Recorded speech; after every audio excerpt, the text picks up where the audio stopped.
I'd like to welcome all of you to our meeting of the Senate Standing Committee on Insurance. We are here today to consider the nomination of Maria T. Vullo of New York City, who has been nominated by the governor to become the superintendent of the New York State Department of Financial Services. And before we proceed, I would just like to acknowledge the committee members who are with us this morning. Our ranking member, Senator Breslin. We have Senator Hamilton, Senator Sanders, Senator Golden. We're joined by the chair of our health committee, Senator Hannan, Senator Parker, Senator Murphy, Senator Vendetto, Senator Carlucci, Senator Martins, and Senator Lather. So you've drawn a crowd today in terms of our committee members, and we're delighted to see everyone here. Before we open up for questions, I would just ask Ms. Vullo if you'd like to take just a few brief moments to have some opening comments, a little bit about your background, perhaps your vision for the department, and then we'll get into any questions. Great. I would, Senator, thank you. And my apologies in advance for those of you who were here at the Banking Committee, because some of my remarks will therefore be repetitive. But good morning to all of you, and good morning to the Chair, Senator Seward, to Ranking Member Senator Breslin, to all members of the Insurance Committee, to Senator Hannan as Chair of the Health Committee. It is my pleasure to appear before you today, and it is a great honor to be nominated by Governor Cuomo to serve the people of New York as Superintendent of the Department of Financial Services. I also wanted to recognize my two children who are behind me today, Christopher and Maya, who got the day off from school to be here.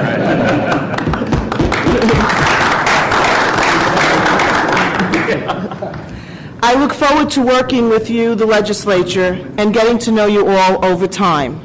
While I've spoken to a number of you in the past few weeks, I recognize that I am still somewhat unfamiliar to many of you, so I thought I would tell you a little bit about my background.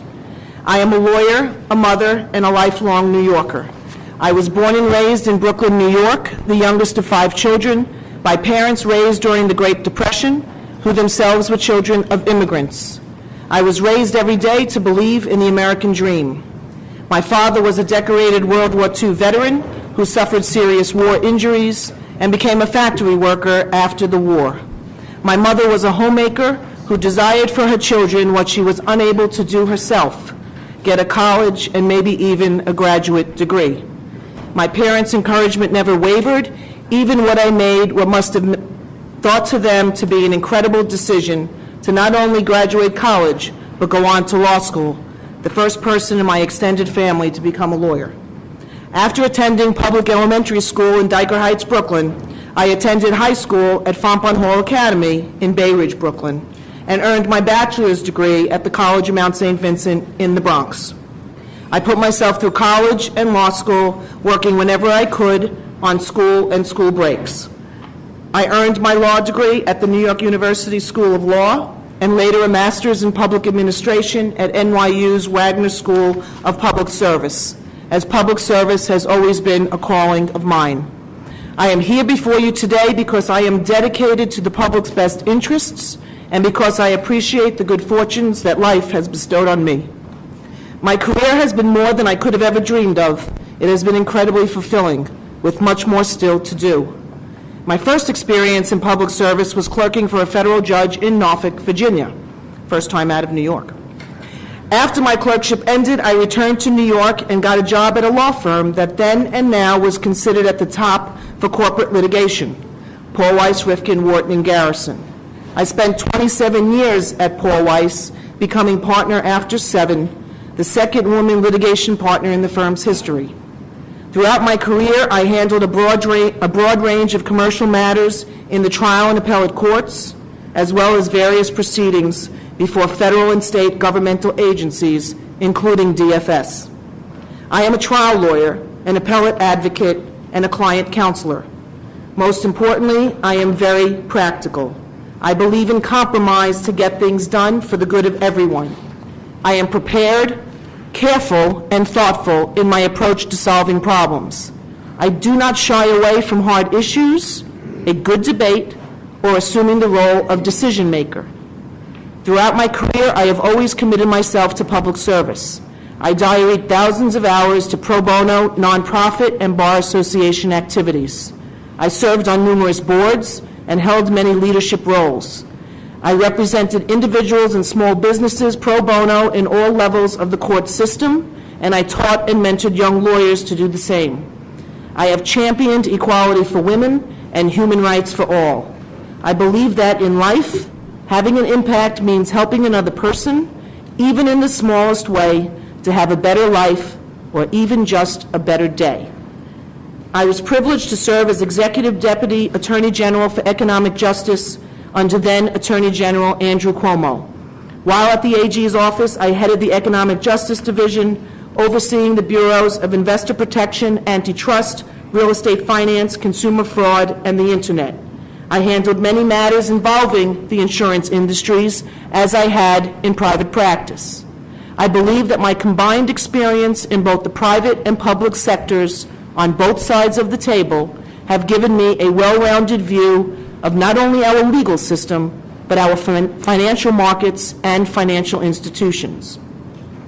Should I be privileged to be confirmed as DFS Superintendent, my overarching goal will be to maintain and strengthen New York's status as the financial capital of the world.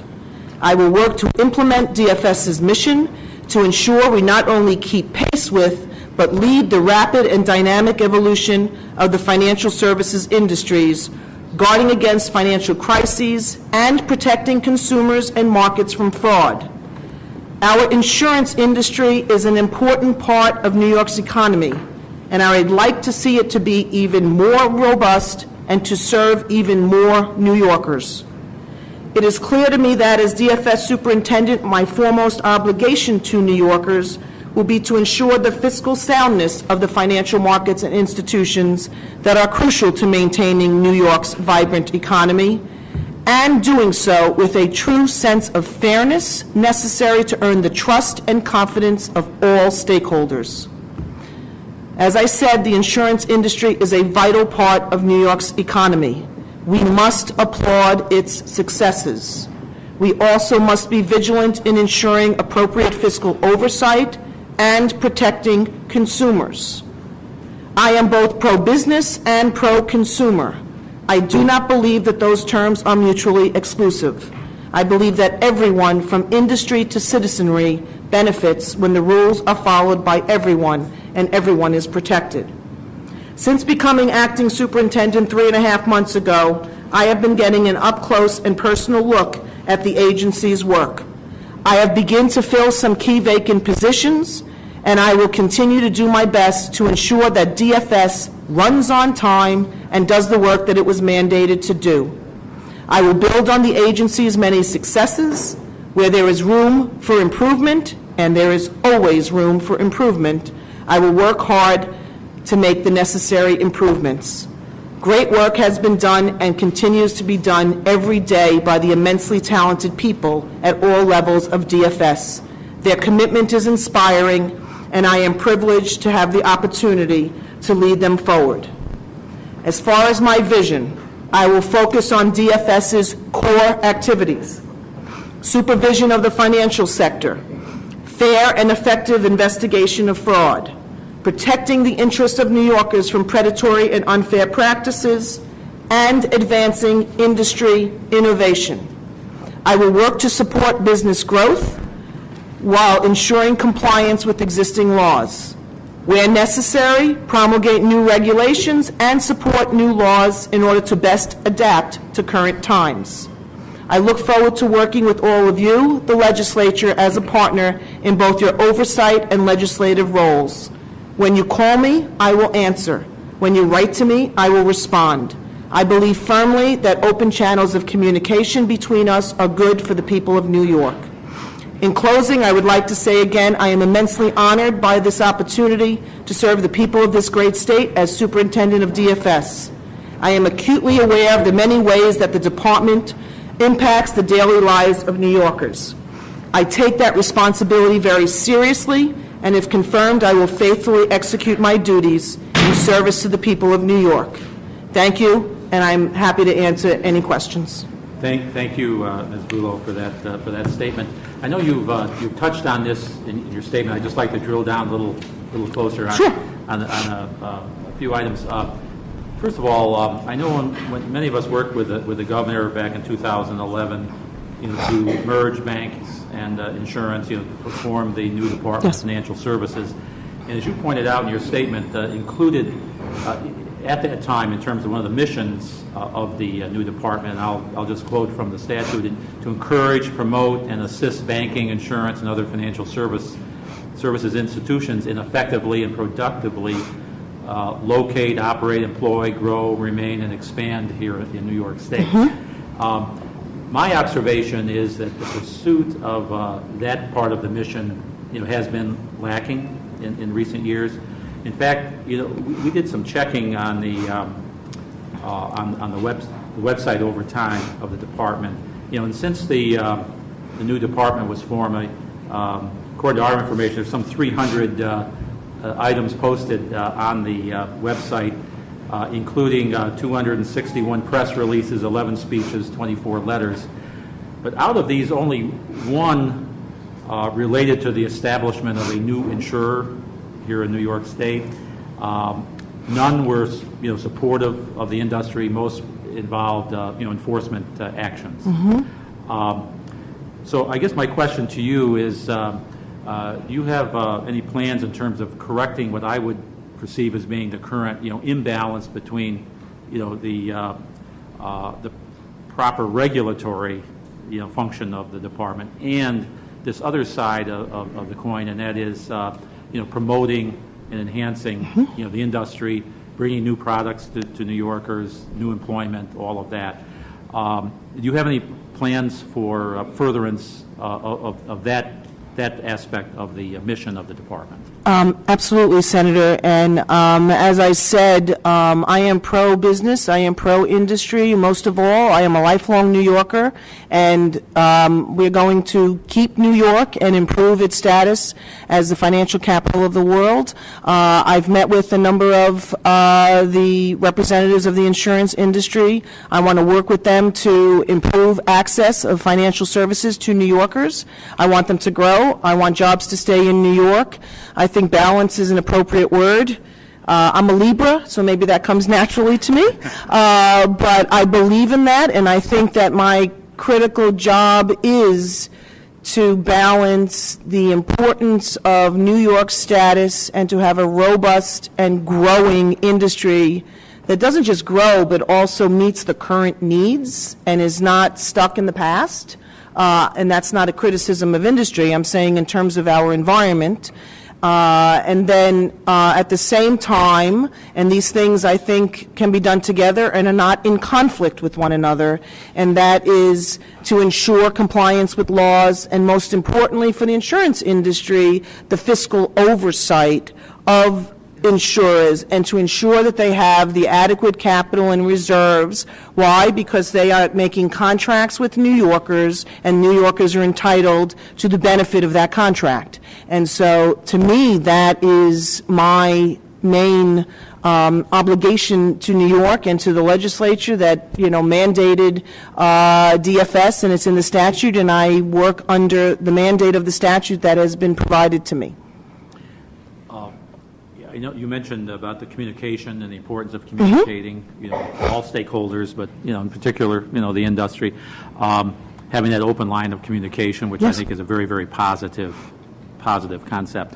I know we are currently working with the Assembly and other colleagues in terms of actually legislation to kind of formalize advisory boards to kind of formalize, communication.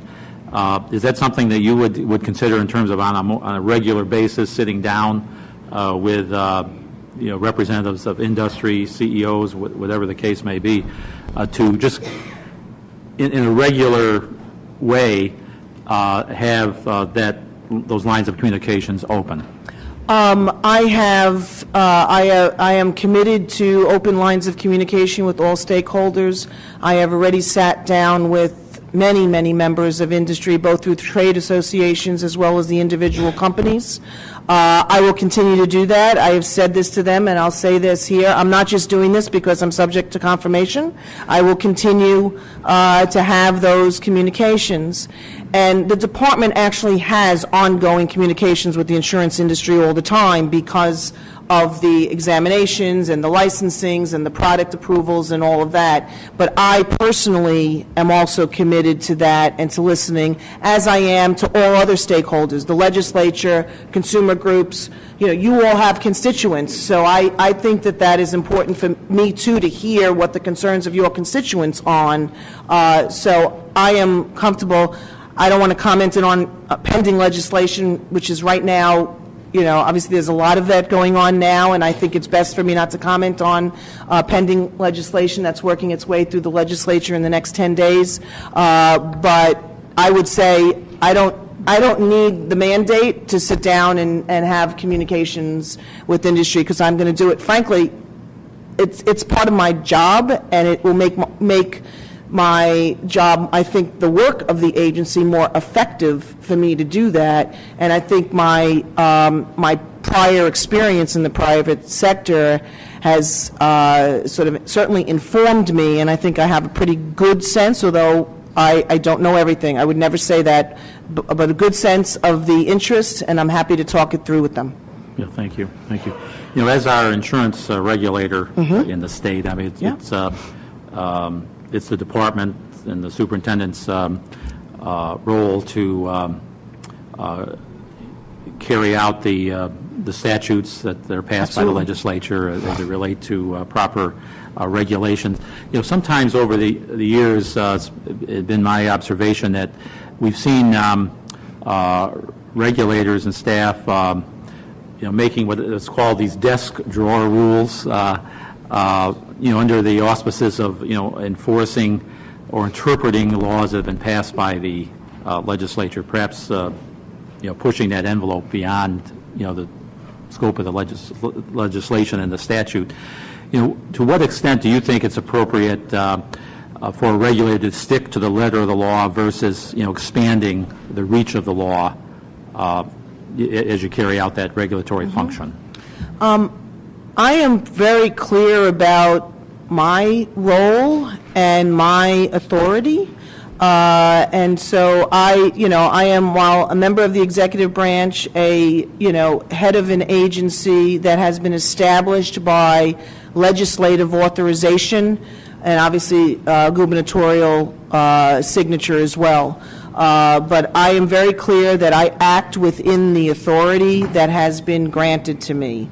And fundamentally, I mean, my legal practice, I'm a lawyer. I look at what it is. What does the statute say as to what is the standard or the test? And I ask this many times a day. What is the standard or the test by which I am supposed to make this decision? And there are times in any kind of interpretation, and I do have discretionary decision-making, and I can assure you that to the extent in my decision-making I am exercising discretion, I will do so in the interests of New York and the industry that I regulate. Thank you. You know, I have 2 or 3 other questions, then we'll throw it open to the other members. I know we've all seen the ads for insurance that this product's available in every state except New York. Because basically of the slowness in terms of turning around, you know, a filing and the product approval. I think, you know, for the benefit of our of New Yorkers and our consumers here, you know, giving them a full array of insurance products that are available, you know, in other states here in New York, I think is I think, you know, very, very important, you know, to them and obviously the industry and everyone concerned. Do you have any, number one, I don't know if you recognize this as being an issue or a concern, and number 2, do you have any specific thoughts in terms of how we can perhaps through, you know, regulatory modernization and streamlining, you know, kind of speed up the approval process at the department? Obviously, you have a job to do, but, do it in a more, shall we say, efficient manner. And of course, as a subset here, the Senate, for a number of years in a bipartisan way, has passed, when it comes to life insurance products, has passed the Interstate Compact legislation, and we hopefully will be doing it again later today. And do you have any thoughts on the compact as part of the strategy to speed products to market here in New York? On speed, I want DFS not only to run on time, but to run, faster than on time. DFS is a new agency. It's only about 5 years old. It obviously has two very long-established prior agencies, including the insurance department. And one of the aspects of my mission as superintendent is to further merge the agency and to make it even more efficient and even more effective, and to look at the processes and to streamline them. So on product approvals, just like everything else, we have to do our job, obviously, but we are going to move it forward. There were a number of vacant positions. I have filled key vacant positions. I think the trains are moving well right now, and I think they will be even faster. So on that piece, it's critically important that obviously we're serving the interest of our stakeholders and running on time. Again, I don't want to comment on the pending legislation on the issue of just some facts. I mean, my job is, I believe in choice, and I believe in consumer choice of products. But it has to be balanced with consumer protections, which include consumer disclosures, and New York has certain laws relevant to consumer protections and consumer disclosures, and we might not want another state to make those determinations, but that's a question again for the legislature. And there are other states, I think Florida, California, Delaware, and some others who I think are in the same place on that. But again, the legislature determines the scope of my authority, and I will act within that scope. Okay. I think there are 45 states that have joined the compact. 44, I think. Yeah. Yeah. No, I think 45. Connecticut just joined, oh, I knew it was pending. Okay. Yeah. From what we've been told. Okay. Now, we couldn't have a meeting like this without turning our attention to health insurance. Understood. And I know when prior approval was reestablished here in the state a few years ago, the promise was, and the clear intent was at the time, that the health insurance rates would be set on sound actuarial assumptions. Mm-hmm. And once again, my observation and conversation with others, I would just comment that I think through a lack of transparency in the methodologies that are used at the department, sometimes it's baffling to know just where the final numbers come from. I know that when the plans when they submit their proposed rates, they have to certify that these are actuarially sound. They're mm-hmm. based on sound principles. Why not have the department have the same requirement for a similar certification?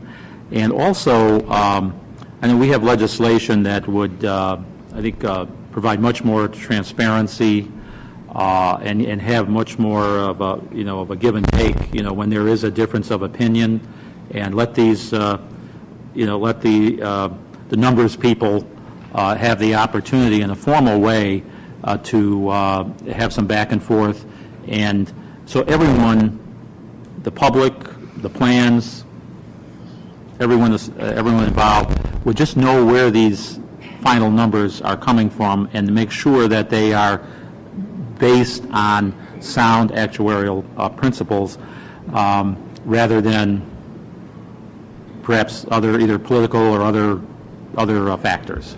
So that's a rambling question. No, it's not. But I would really ask if you have any thoughts in terms of how we can provide that much more transparency so everyone will know where these numbers are coming from and have them actually based on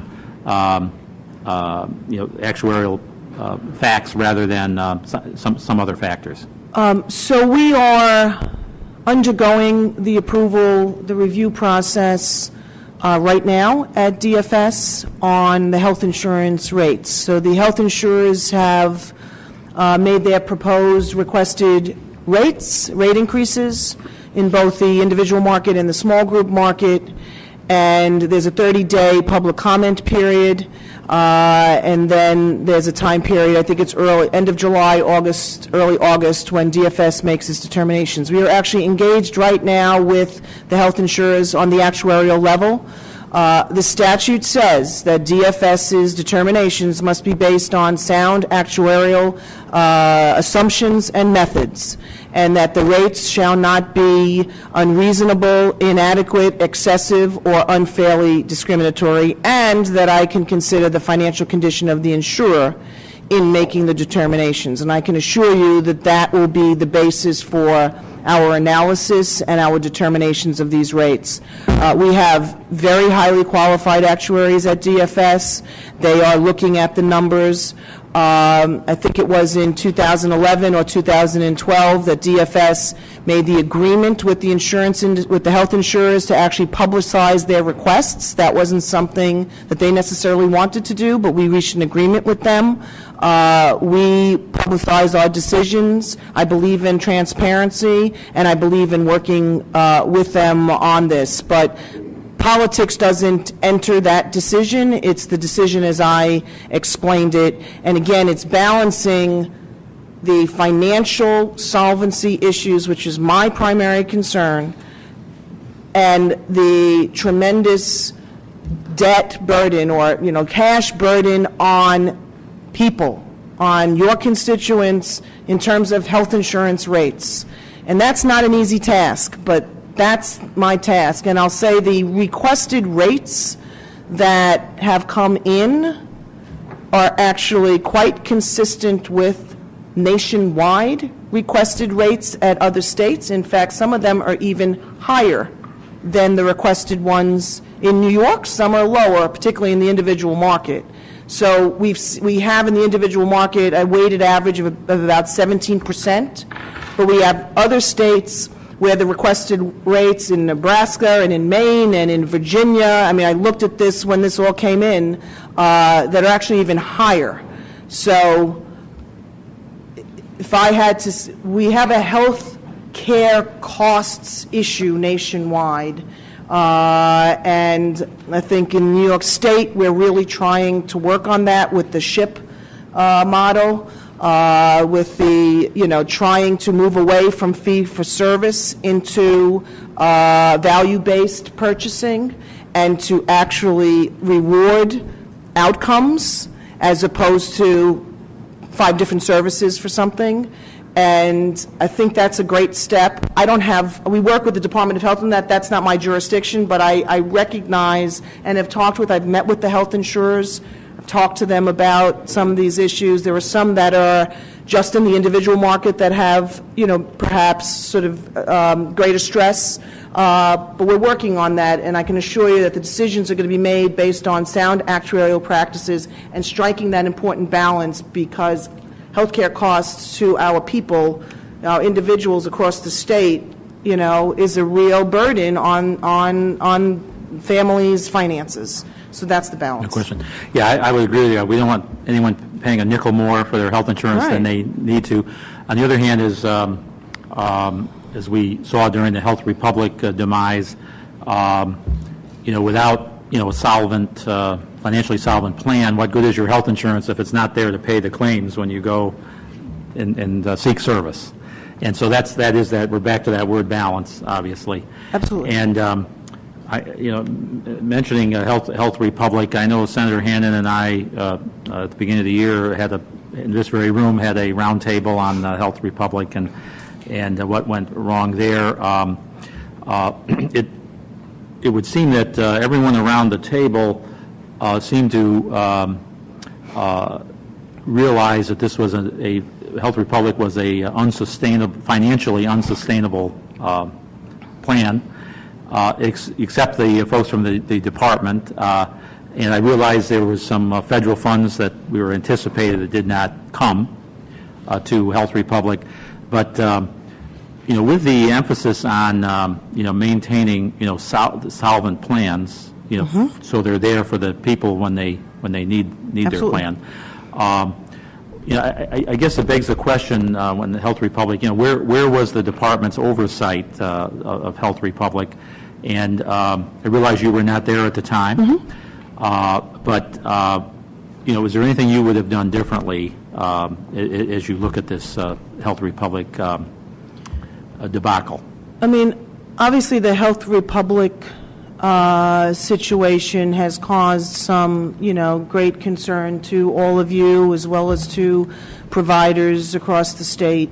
In terms of the individual health care, the department working with the Department of Health, did an excellent job in ensuring the continuity of care so that people actually continue their care, and also ensuring, for example, that the deductible that was applied in the prior plan would be applied for the new plan. So the actual transition to health care of the individuals was actually done well. That said, there's obviously providers who have not gotten paid, and I share the concern. I put Health Republic into liquidation, and I wasn't there at the department, but I put it in liquidation.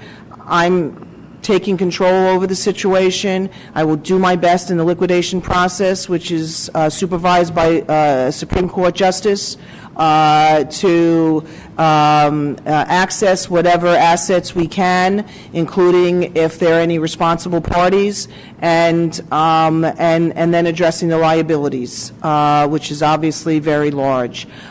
In terms of going forward, again, my main goal is the fiscal soundness of the institutions. That is, a primary part of my job, and I take that incredibly seriously. Health Republic is unique. It was a federal co-op. We don't have another federal co-op in New York. Its capital, it was a nonprofit entity. Its capital came only from the federal government, both its debt capital, loans, as well as equity, and the capital was pulled, and that unfortunately created a situation where it could not survive. Startup companies need capital to be able to weather it, and unfortunately the capital wasn't there to do that. We are looking very carefully at it. We have a pending investigation to see what went wrong. What I can tell you is that the company had provided financial statements to DFS of solvency, very high level of solvency throughout the time period, and it was only until June of 2015 when an outside auditor provided audited financial statements that caused a deep down review where we saw that the estimates of the liabilities were higher than perhaps they should have been. It doesn't mean that somebody did anything intentionally wrong. The population that was to be covered by these federal co-ops was the uninsured population across the country, and people had different views as to the healthiness of that population with not maybe all of the data that one could have had. And of course, Health Republic, again, it's very unfortunate, is one of 11 of these federal co-ops across the country that has failed. But I can tell you that I am very focused on this, looking at all of the insurers and ensuring the fiscal soundness, as well as, of course, the piece of, the rates being as affordable as we can be in that context for the consumers of New York State. Thank you. Senator Martins, did you have a question? Yeah, I have one more question, but I'd like to open it up so I won't be dominating. Of Senator Martins. Thank you. Just wanted to follow up on this last series of questions because it is so critically important to all of our constituents. The affordability of health care, and frankly, the promise that was made, and for many, the promise that has not been kept with regard to the affordability of health care is a critical issue. Now, we can go to Health Republic and we can talk about how it's a federal co-op. I get it, I understand that.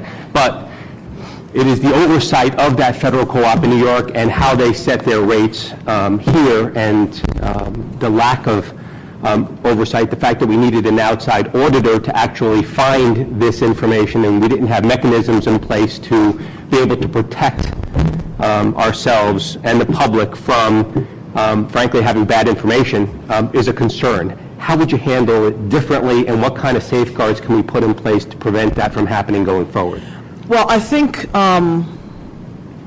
again, the issue on the outside auditor was the companies, every insurance company for their year end, so this was year end 2014, they had an outside auditor to review their financial statements, and that was the auditor's report that identified certain understatements of liabilities.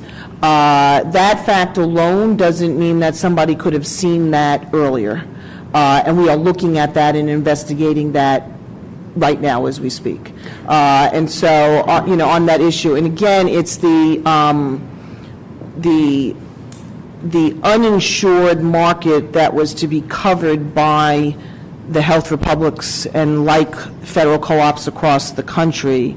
The assumptions about the healthiness and the claims rate of that market, maybe did not turn out to be as good as it could. But then the federal funds were removed because there is this risk adjustment program that helps and is helping the individual market today with our health insurers today, where those that have the less healthy population will get a risk adjustment overall in the market, and that still holds true, which is very important.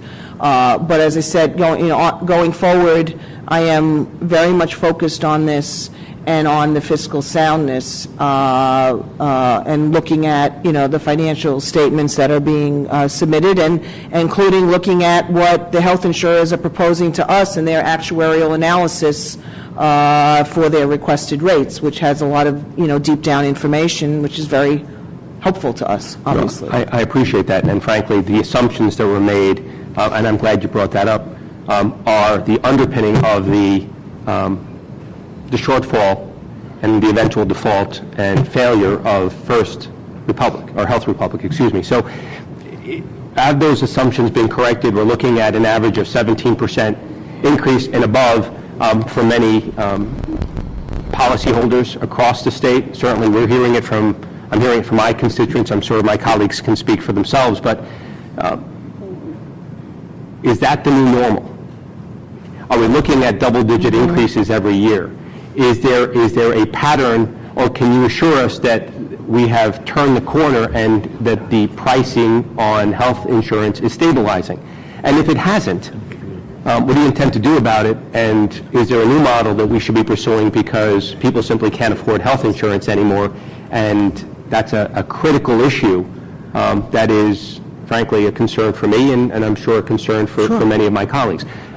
If it is okay for us to look at 17% increases year to year and continue to delve into assumptions that have been made and that are not being realized, what are we doing about it? And if this model that has been proposed by executive order here in New York State, if this model doesn't work, what's the alternative, and how do you address that? So that we can assure our constituents across New York State that they're not going to be looking at 17% increases in health insurance into perpetuity. I believe in frank and honest discussions. I cannot promise the citizens of New York that they won't receive increases in health insurance in the future. What I can promise them is that in reviewing the proposed increases by the health insurers, I will take their interests, keenly into account, along with the issue of the solvency, because it may very well be that an insurer requires a rate increase in order to maintain its fiscal solvency. If that's because their administrative expenses are too high a percentage of their overall expenditures, well, then maybe we can encourage them in our fiscal oversight to improve on that. Obviously, they are entitled to some profit, but looking at what the level of that is also part of it, and the financial condition. On what I think is a large part of the issue, it's health care costs, it's pharmaceutical costs, right? And I don't regulate that, and that's actually quite difficult even for the state to address some of the costs, because what happens is it's the medical costs that the insurance companies are reimbursing. And again, I think the SHIP model and the state innovation model, which is some funding for advanced primary care practices, is a great step, because if you improve the infrastructure of some of these, particularly across the state and small communities, of the primary care practices, they will have more efficient operations. They could save costs that way, reduce that administrative expense, and hopefully that results in lower costs, both for the consumer and, of course, for the health insurance companies who are paying those costs. And but we work very closely at DFS for the Department of Health. But I want to be I don't regulate the cost of health care, but I obviously have dove into what the factors are that are impacting the rate increases that have come to us, and we'll continue to do that and try to make the best exercise of my discretion decision at the conclusion of this process in the interest of all concerned.